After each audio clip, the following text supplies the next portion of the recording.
Hello, everyone, and welcome to episode number 120 of the weekly recap. Yes, I am recording at home. It is not even 6 a.m., but I will do that for the community. Madalina, just after noon, how are you doing today? Hello, Rick. Yeah, I'm doing well. A lot going on, actually. Just preparing to fly to San Francisco next week on Monday for the Pulse event. And after that, meeting the team in Miami and looking forward to meet the community in there because our Veeam 100 group is going to be there as well. And I'm pretty sure this is going to be awesome. And other Yeah. than that, all good. And how are you? Yes, it's super Oh, early morning for you. no, yeah, it is early. But I was thinking, you're gonna have a busy week next week with Paul with the event in San Francisco, and then VeeamON. Ooh. We might not. A We'll lot. definitely miss one recap in this. I don't know if we'll miss both. We haven't thought about it. But no, I'm busy. There's one thing top of mind. It's VeeamON right now, and it's absolutely mad. But I don't know if I'd have it any other way, Maddie. That's the crazy thing. You know me. Yeah. I kind of walk into the chaos repeatedly. Yes, absolutely. I can see, you have a message, let's talk data, but how about let's talk great content in the community as well? That's true. This, shout out to former Vanguard Christian Moan over at Proact, and in the um, let's just call it in the north of Europe. They have a big. He's in Norway, but I was a guest on their podcast once. Man, I love this hoodie. I use it all the time. So, anyways, yes, very very strong week in the community, Maddie, for sure. And first up is a new name that we're going to call Barrel AG. This is Gabrielle from our support. Is it Gabrielle or Gabriella? Gabrielle, that's right. From our support engineering team in Brazil with a really, really good post about putting custom tags on Veeam backup for AWS workers. This is outstanding for a first post. Yes, definitely. So he's showing us a great demo in here on how to do the configuration of these custom AWS tags on the Veeam backup for AWS workers. And I do believe we actually had an article before regarding custom AWS tags. I can't remember who was the person that posted, but I know it was also really great. This is a great post. This is a great demo, but I challenge Gabrielle to actually write another one, like another article uh, that where he would explain it. It would be a continuation, of this article, which is, as I said, great, but I wanted something more like usability. Why do you want to configure custom AWS tags on Veeam Backup for AWS workers and the use cases and, like his own experience with it?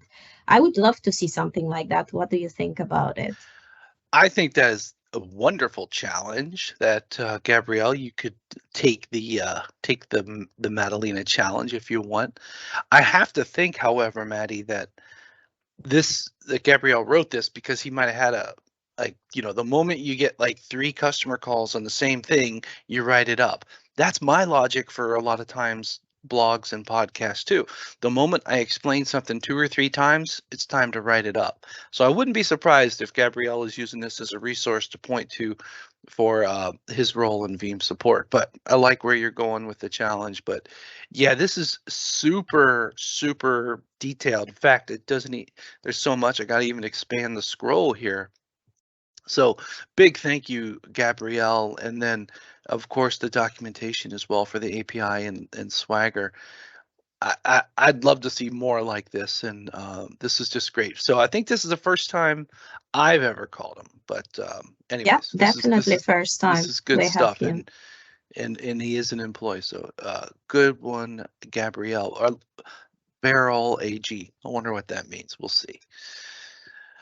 All right, next up, the notorious KGG is back, Jeff, with his video, and this is actually really cool. He's narrating the documentation site. I think that's a really different kind of point of view. Yes, totally. He did it again. And by the way, Jeff, I'm glad you feel better. I know you had a terrible flu and you had to deal with that. So good that you are better and you are able to put together all this great content for us. So yeah, as you said in this video, he's giving us an overview of Kasten documentation and he's taking us through some features that he's using and he finds very useful. One of the things that he's discussing is the how to install K10 on Kind and the usability of CSI host path driver. And we have also the page um, to the Kasten K10 in there. I think you have a tab open for that. So my advice would be just watch the video. This is really great. It's just like an overview and his opinion. But also, if you want to know more, you can just go to docs.kasten.io for the latest updates. There's a lot of great information. You are saying, Rick, that you've been working lately with that. So I bet you have some recommendations too. Oh yeah. So first of all, docs.kasten.io, that is the documentation for the Kasten K10 product by Veeam. But I'll also say that knowing how to navigate both docs.kasten.io, docs.kasten.io, and the Veeam Help Center, so helpcenter.veeam.com, you can actually really navigate so well the Veeam products. And I'll go specifically to one of the Help Center docs that are about the Kasten K10 integration with Veeam BNR. So you'll find all of Veeam documentations really have this same type of format, you know, all of them are structured the same way. So I think that even if it's something small like the Kasten integration, or if it's something big like Veeam backup and replication, you'll have some of those same structured elements here. So data protection, data recovery, system requirements, but this is really cool. So big thanks to Jeff for just highlighting the documentation.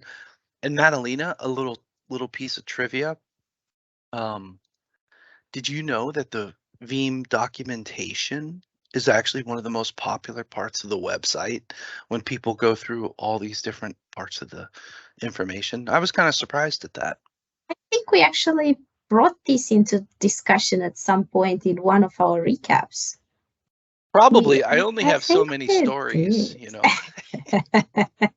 But that's a good point, actually. You know, it's worth mentioning it again, even if we've done before. Yeah. So thank you so much for that navigation with your perspective, Jeff. Definitely everyone give that one a watch. Here's a tricky one. And Hota Hanota, welcome, first of all, because you are new to the audience here.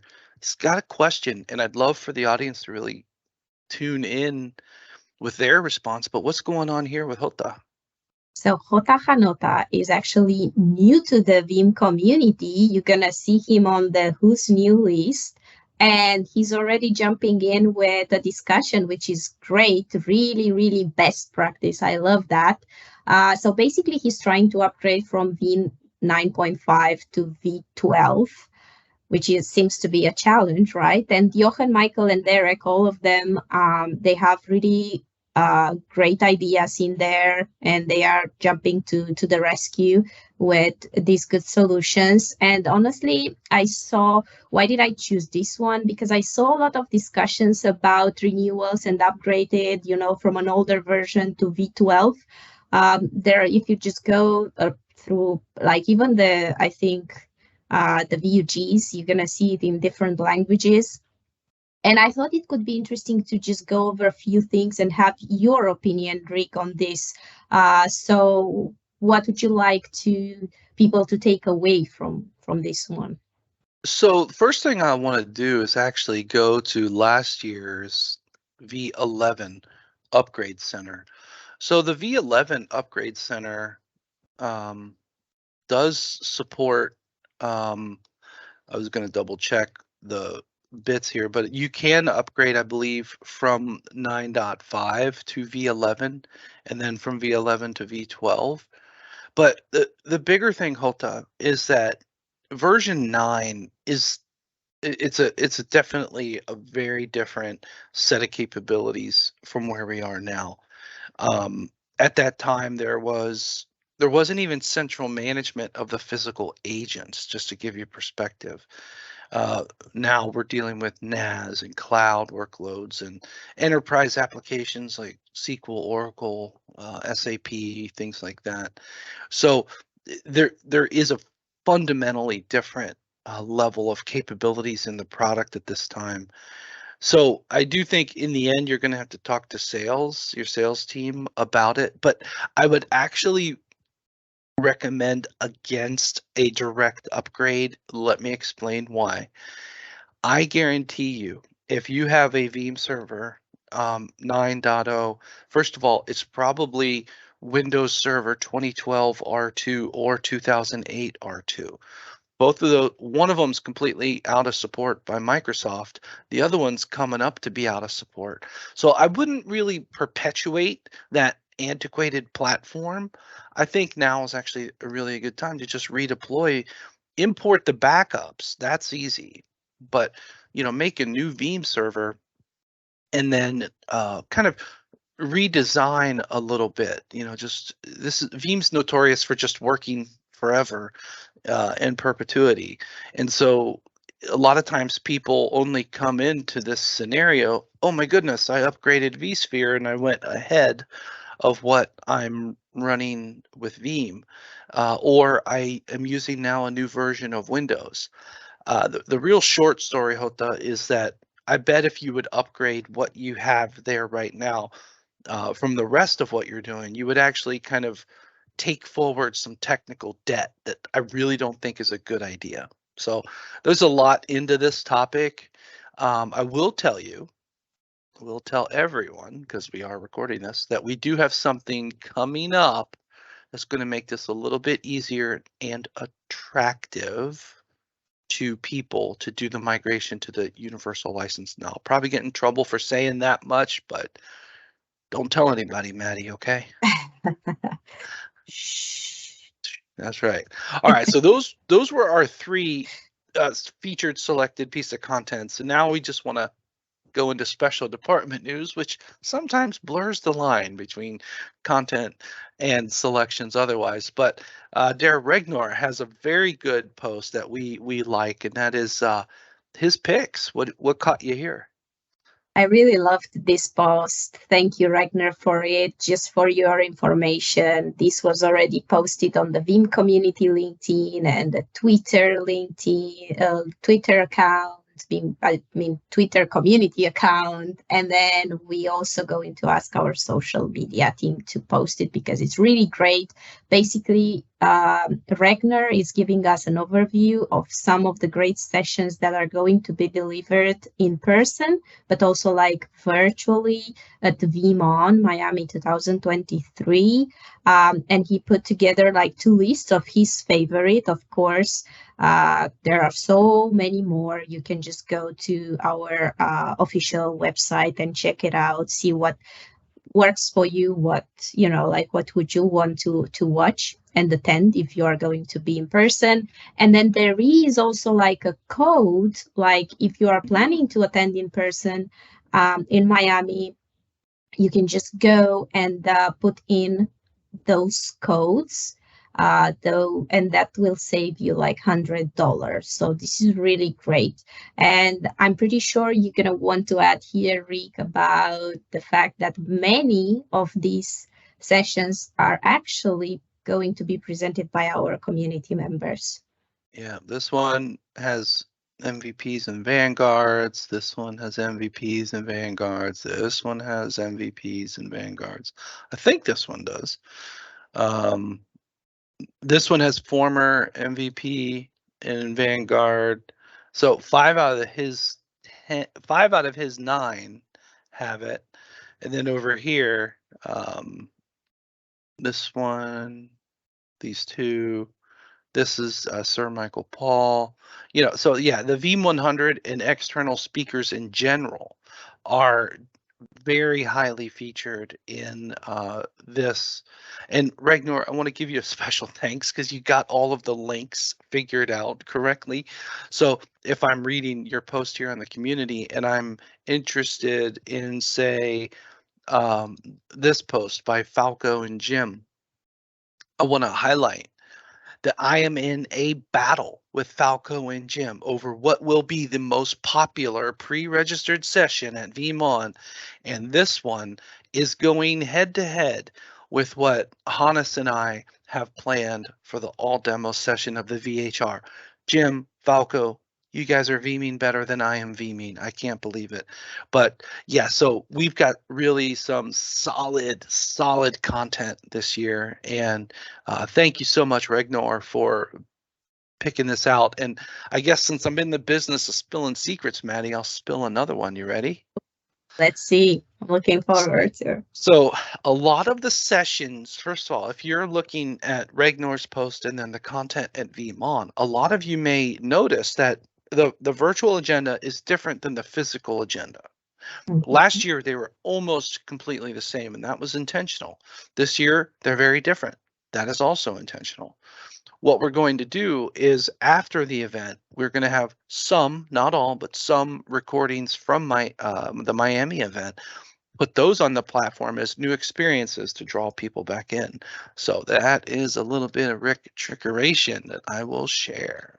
So awesome. This is all Thank you. really awesome stuff, Rick. And I really hope that I'm going to see a lot of people from the community in Miami. And if you're not going to be there, just go to the link provided in this article, join the virtual experience, because as Rick said, that's going to be awesome as well. Maddie's taking over the top of the page. You can't miss it. Every page in the community has that too. So check that out. A picture in there, yes. Yeah. Speaking of Maddie, this one comes from you, and this is really cool. I love this directory, Maddie, and we'll have changes here with links and stuff, but this is one of my favorite posts that you make every year. Yeah, I mean, I feel like it's really important because some of the people are not going to be able to attend in person in Miami, right? So it's really important that they know the dates for the VeeamON tours and forums, their regional events, so they can make plans, because many of them are going to be over summer when people plan to go on vacation. So I think this is really important to just at least have an overview of that and plan ahead. So this is really great. Yeah, I'm excited. Are you going to attend any of these? Right now, I'm confirmed for Mexico and Colombia. I don't know if I'll have any others. I do have a wish list, but we'll see. The teams, first of all, a lot of times they're still securing like some dates and venues and stuff, and then they're working on their agendas and their employee lineup. But I will tell you, a lot of them are in June and EMEA, so that's a busy week, and then it starts to go long tail after that. But I'll tell you, these are fun. These are a fun event. If you have one in your region, definitely consider attending. They're free to attend, by the way. One thing we're doing different is they do not get the same exact content as VeeamON. That is different than this year. So we are taking like chunks of content from a whole bunch of other experiences and putting it together. So they'll have a complete experience at these VeeamON tour events, but it won't be just a copy and paste of Miami. So good stuff. Thank you, Maddie. Really great. And you'll keep this one up to date as you get links. Absolutely. You promise, Once we're going to actually have a landing page, I'm going to update this post. And once we have more dates coming in, or the ones where I just put to be decided, I'm going to update it. But I'm just waiting on that information as well. So probably after VeeamON. Yes, I think that's a very fair. It'll get real serious after that. Yeah. All right, next special department sharing because he's caring is Wesley with a free course from VMware on designing, configuring, and managing the VMware cloud. This is pretty cool, but it's a limited time offer. I think this is a great pickup. There's enough time. I think the deadline is the 16th of June. It's over a month now, so it's enough time to join it and take the course. And I think this is great stuff shared by Wesley. Yeah, I'm not familiar with what the points in VMware Reward are, but that sounds like a pretty cool. Yeah, this is where he caught it. So this is great. So I think you, if you're interested in just staying sharp, or just if you have some time in the summer or before that date, this is a really good resource. Thank you so much for sharing, Wesley. I should probably take a course on something. I'm getting a little old in my stories. If I learn something, Maddie, I'll go tell so many stories about it. But maybe I should go take it. So go take a course then, so we can hear more stories. Speaking of cloud, I want to share with everyone, there is a knowledge base that came through this week of interest, KB4443, and it is for the Veeam backup for Google Cloud product. So that is, as many may know, this one actually was GA upon the V12 data platform release on the 14th of February, but we have a patch for this product, so you can definitely use the marketplace build that's already there, but more importantly, the notification bell and the updater inside of Veeam Backup for Google Cloud. So just a big, this is different. We don't have to download it like we would say a Veeam Backup and Replication update. For the web-based cloud backup products, there's a lot of shared technology between them, but this one will update pretty easily. Just use that notification bell if you already have it deployed, or if you're deploying new from the marketplace, you'll be good. All right, I'm not going to forget this time. We got one more thing to cover, and that is who's new. So big thank you to Sophia this week, who has curated the plus 82 new users. And Hota Hanota will catch you again right here. You're going to say, I just joined this community. They're talking about me. No, this is just, we're just grateful that you've joined, Hota, as well as 81 others. So there's some funny names in here. Kaput, Yeah, let's I like see. that. Let's see Oh, what I know this guy. Sophia Yeah. Okay. choose. So it's funny. I used to ask everyone, what do you all think are the funniest usernames? But now she just picks on her own. So I think she likes that's that. good. That's good. She's having some fun. I kind of like picking the funny ones. But anyways, the 5 coolest usernames this week, according to Sophia, are Informatica, Hansen. I like this one. HCI Veeam guy. That's cute. Cloudfire, and oh, that's pretty good. Servers and storage. All right, this week's coolest username. I forgot. What is it? Alfred's pick is that one system, dude. That one systems, plural. This is so Gotta get cool. that right. I like yes. it. It's well deserved. That is awesome. I think it's actually just funny watching some of these usernames, because some of them we can't share too, but by the way, but these are fun. And we actually just had a debrief with the people who help us provide the platform. Good, healthy community. Couldn't do it without the viewers and the readers, so thank you so much, everyone. Yes, absolutely. I mean, I always want to stress out that without the help of our community, without them coming and sharing and helping out the other members of community, we wouldn't be here. So yeah, big thank you for that. And I gotta overemphasize that I couldn't do it without Maddie, without Sophia, without Nicola as well. So I just come in with one-liners and jokes, friends. I don't actually do any work. That's not an understatement. All right, well, Maddie, thank you so much, and Sophia, for preparing the content today. And absolutely, Rick.